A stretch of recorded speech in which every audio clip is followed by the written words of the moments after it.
Conference से अगर आप देखें, यू विल आल्सो अलाइन कि जो इंडिया के नेशनल इंटरेस्ट हैं, they are now more and more align with the global interest. कि इंडिया जो चाहता है, दुनिया भी वही चाहती है। One needs to accept the India's role in the region, or then you have to move forward with it. एक चीज जो इसमें मैं आपसे पूछना चाहता हूँ, आप समझते हैं कि इंडिया वही कर रहा है? देखिए, India is sitting with Iran, India is sitting with China, India is sitting with Moscow. The only country which is active in both the Western security ecosystem and the Russian security ecosystem is India. इसलिए India Moscow में भी है, India Washington में है in the same week, right?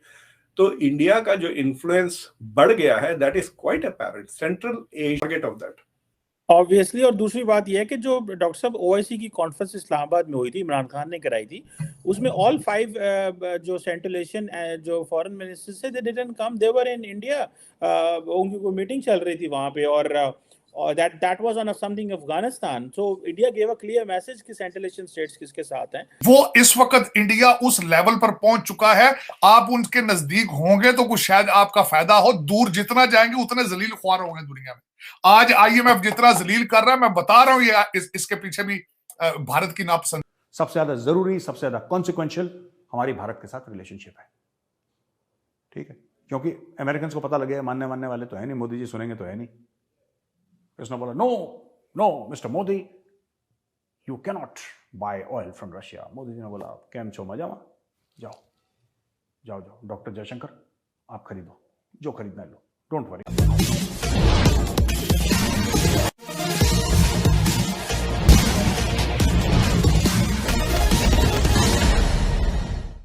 विश्व में जिस तरह भारत का दबदबा दिनों दिन बढ़ रहा है, अब विश्व के फैसलों में जिस तरह भारत की पूछ हो रही है, भारत की बात सुनी जा रही है, उसको लेकर अंतर्राष्ट्रीय मीडिया तथा पाकिस्तानी मीडिया में भी इस बात को कबूल किया जा रहा है कि भारत की शक्ति का अंदाजा अब दुनिया को हो गया है। अब पाकिस्तान की क्या औकात, चीन भी भारत से पंगा लेने में डरता है। आगे की चर्चा सुनते हैं। The only country which is active in both the Western security ecosystem and the Russian security ecosystem is India. इसलिए इंडिया मॉस्को में भी है, इंडिया वॉशिंगटन में है in the same week, right? तो इंडिया का जो इन्फ्लुएंस बढ़ गया है, that is quite apparent. Central Asia का counter terrorism agenda is being shaped very strongly by India. तो अब वो देख लें, अगर आप नक्शा देख लें तो अगर इंडिया से लेके अगर आप सेंट्रल एशिया की आर्क डालें तो अफगानिस्तान और पाकिस्तान को पूरा एनसर्कल कर लेता है ना सेंट्रल एशिया। तो आप बीच में बैठे हुए हैं, इंडिया का सारा influence around Central Asia, strategic influence बढ़ रहा है। All the countries there are looking to India to tell them के what to do in terms of counter-terrorism, how to handle IT, how to share intelligence sharing।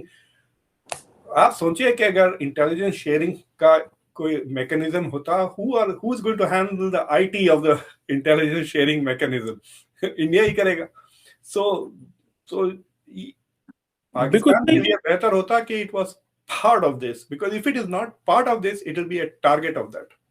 Obviously. और दूसरी बात यह है कि जो डॉक्टर साहब ओआईसी की कॉन्फ्रेंस इस्लामाबाद में हुई थी, इमरान खान ने कराई थी, उसमें ऑल 5 जो सेंट्रल एशियन जो फॉरेन मिनिस्टर्स थे, they didn't come, they were in India. उनकी कोई मीटिंग चल रही थी वहां पे, और that was on something Afghanistan. So India gave a clear message कि सेंट्रल एशियन स्टेट्स किसके। मैं आपको ये गारंटी कर देता हूं कि आईएमएफ और फेटफ के अंदर जो आपके साथ हुआ है, सब भारत की लॉबी की वजह से, और आगे भी आपके साथ जो मुश्किल वक्त आएगा वो वॉशिंगटन डीसी की लॉबी जो भारत की है वही कराएगी आपके साथ। और आप उसको, वो कहते हैं ना, you can not touch this. उसकी वजह यह है कि आपके अंदर नेशनलिज्म, ये इंडिया के साथ यहां बैठ के जो मर्जी करते रहे, उनके खिलाफ बातें, कुछ चीज रुकती है उसके खिलाफ। वो इस वक्त इंडिया उस लेवल पर पहुंच चुका है, आप उनके नजदीक होंगे तो कुछ शायद आपका फायदा हो, दूर जितना जाएंगे उतने जलील ख्वार होंगे दुनिया में। आज आईएमएफ जितना जलील कर रहा है, मैं बता रहा हूं, ये इसके पीछे भी भारत की नापसंदीदगी।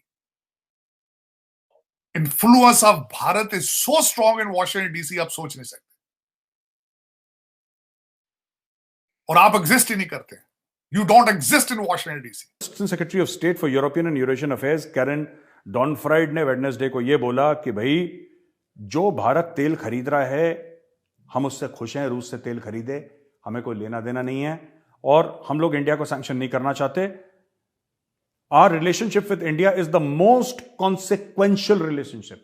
सबसे ज्यादा जरूरी, सबसे ज्यादा कॉन्सिक्वेंशियल हमारी भारत के साथ रिलेशनशिप है, ठीक है, क्योंकि अमेरिकन को पता लगे, मानने वाले तो है नहीं, मोदी जी सुनेंगे तो है नहीं।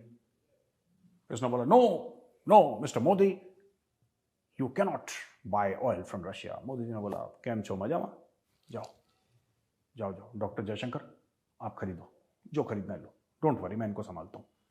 तो अब वो थक गए बोल बोल के। अब उन्होंने बोला यार आप जो कर रहे हो भाई साहब ठीक कर रहे हो, और उन लोगों ने भी सीख लिया केम छो मजामा, अब कोई कुछ नहीं कर रहा। अमेरिकन ने बोला यार तुम्हें जो खरीदना है खरीदो, यार तुम्हें आइसक्रीम खरीदनी है, गुब्बारे खरीदने हैं, तेल खरीदने हैं, हथियार खरीदने हैं, तुम्हें जो खरीदना है खरीदो, हम तुम्हारे मामले में बोल ही नहीं रहे यार, तुम लोग खुश रहो बस। तो अमेरिका ने भी हाथ खड़े कर दिए। So India is playing by the book. मतलब अगर आप वॉशिंगटन में, टोक्यो में, लंदन में, बर्लिन में जाके पूछें कि what do you want India to do in Moscow, वो हर चीज उसमें की है, बिसाइड्स व्हाट दिल्ली वांट्स, समझे ना। सो इस कॉन्फ्रेंस से अगर आप देखें, यू विल आल्सो अलाइन कि जो इंडिया के नेशनल इंटरेस्ट हैं, they are now more and more align with the global interest. कि इंडिया जो चाहता है दुनिया भी वही चाहती है अफगानिस्तान को लेकर। व्हाट मुझे ताजुब ये हो रहा है कि जो सबसे ज्यादा नुकसान हो रहा है अफगानिस्तान के करंट सूरत हाल से, वो पाकिस्तान को है। And they were the only people who were not there, which is मतलब the only way I think I can understand कि मैं कोई पत्थर लेके अपना आधा दिमाग डैमेज कर लूं तो शायद मुझे समझ में आए कि ये क्या कर रहे हैं। नहीं डॉक्टर साहब, इसमें एक बात है ना, मैं पाकिस्तान का पर्सपेक्टिव तो मुझे समझ में आ रहा है कि वो समझते हैं कि because India is leading this initiative, so we वो कह रहे हैं कि हम इसका हिस्सा नहीं बनेंगे, जो कि मेरी भी समझ से थोड़ा बाहर है। मेरा ख्याल है कि this is one needs to accept the India's role in the region और then you have to move forward with that. एक चीज जो इसमें मैं आपसे पूछना चाहता हूँ, आप समझते हैं कि इंडिया वही कर रहा है? देखिए, India is sitting with Iran, India is sitting with China, India is sitting with Moscow को लेकर they are also talking about extremism Pakistan के अंदर। They are not excluding it. ये नहीं कह रहे कि आप अपने टेररिस्ट को पाल के रखें अच्छी तरह से, सिर्फ अफगानिस्तान में जो है we will deal with that. They are not talking about that. So जो पाकिस्तान को जो मदद आएगी, if the US really steps in to help Pakistan, it's not going to allow Pakistan ये जो good jihadi bad jihadi वाला concept है ना, they're not going to accommodate that. The US recognizes कि भाई पाकिस्तान की अगर ये TTP हावी हो जाता है ना आपके ऊपर, if it becomes out of control, this will become a problem for the US also. So they are hoping कि आप ये मसला हल कर दिए before it comes to their desk. So I think I'm not very sure that they are being very sympathetic. दूसरी चीज ये है कि जब इंटरनेशनल कैवलरी आएगी बचाने के लिए टेररिज्म TTP के खिलाफ, it is not going to be without India. ये याद रखें, US is now not going to act in the region without India. It will act with. Say that because India is so close to the US now, major strategic partner, आप ये कह सकते हैं कि Moscow में America की आवाज भी इंडिया थी, समझे। स्पेशली जो डिस्कशन हुए अबाउट आईसिस और अल-कायदा की तरफ जो इशारा किया, that is something that the US would have done. इससे अलावा अगर आपकी मेंटल लिस्ट बना ले कि तालिबान को लेकर जो चीजें अमेरिका क्या कहता, अगर वहां पर लेट्स से कि नेट प्राइस वहां जाते या जेक सलिवन होते, तो the things that he would have said, India said those things कि the government has to be inclusive, women's education की बात आई, टेररिज्म एक्सपोर्ट ना करें, ये सारी चीजें। That's why I am trying to say कि यूएस जो ग्लोबल एजेंडा है और इंडियन एजेंडा के बीच में जो गैप।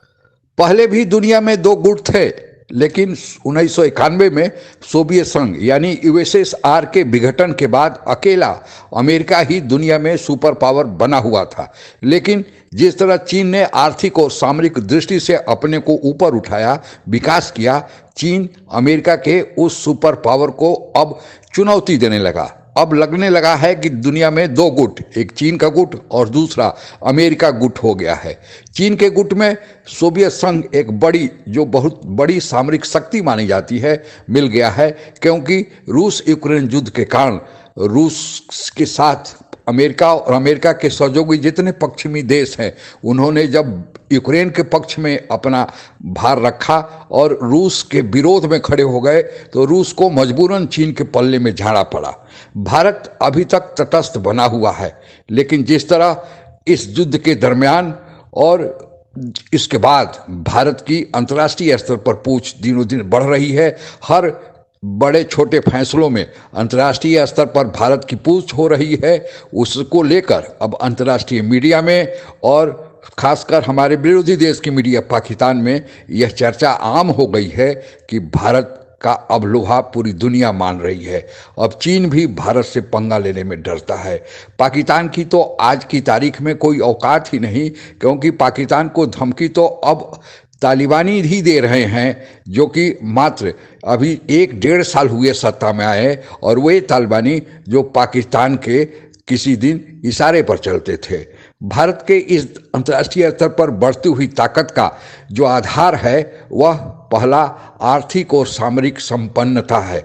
भारत ने अपने को आर्थिक और सामरिक रूप से सुदृढ़ किया है, और साथ ही भारत की कूटनीति की तिकड़ी प्रधानमंत्री मोदी, एस जयशंकर विदेश मंत्री और फिर राष्ट्रीय सुरक्षा सलाहकार अजीत डोभाल, इन तीनों ने इस तरह पूरी दुनिया को अपने कूटनीति के जाल में फंसा रखा है।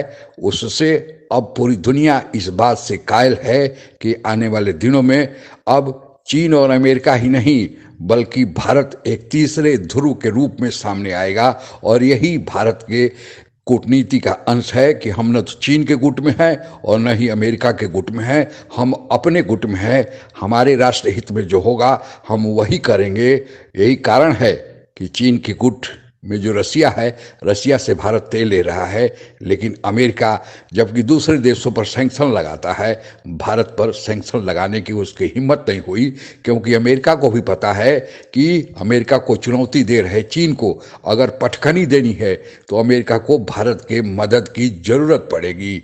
इसी तरह चीन को भी पता है कि चीन की जो अभी साख गिरी हुई है, चीन के आर्थिक कारोबार में जो मंदी है, भारत के साथ अगर पंगा लिया, हालांकि गलवान घाटी में देख चुका है, लेकिन अगर पंगा लिया तो भारत के साथ चीन का जो $130 बिलियन का व्यापार है वह कभी भी खत्म हो सकता है। उसी तरह रूस को पता है कि रूस की अर्थव्यवस्था में भारत के साथ जो रूस व्यापार करता है, भारत तेल खरीद रहा है, और भारत जो रूस से रक्षा सामान खरीदता है वही रूस के आर्थिक मेरुदंड के रूप में काम कर रहा है।